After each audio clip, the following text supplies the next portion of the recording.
بادل اچانک سیاہ ہو گئے۔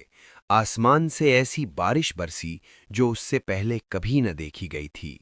زمین کے سینے سے پانی کے چشمے پھوٹ پڑے اور آسمان نے بھی اپنی حد توڑ دی۔ لوگ جو کل تک مذاق اڑاتے تھے آج خوف سے ایک دوسرے کو دیکھ رہے تھے۔ ہر سمت پانی ہی پانی تھا اور طوفان کی گرج ایسی تھی جیسے زمین و آسمان فیصلہ سنا رہے ہوں۔ یہ صرف بارش نہ تھی، یہ اللہ کا حکم تھا اور قوم سرکش کے لیے عذاب کا آغاز۔ کشتی میں حفاظت۔ کشتی موجوں کے درمیان اللہ کے حکم سے رواں تھی۔ نوح علیہ السلام کھڑے تھے، دل غمگین مگر ایمان مضبوط۔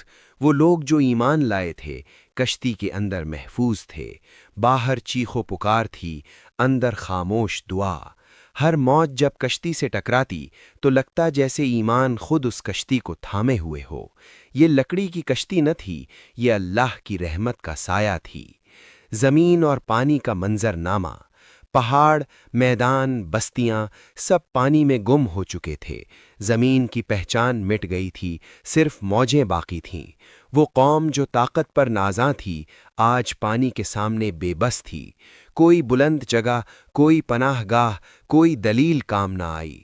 پھر آہستہ آہستہ وقت کے ساتھ پانی کو حکم ملا رک جانے کا، اور زمین نے ایک نئی خاموشی اوڑھ لی، ایک ایسی خاموشی جو عبرت بن گئی آنے والی نسلوں کے لیے۔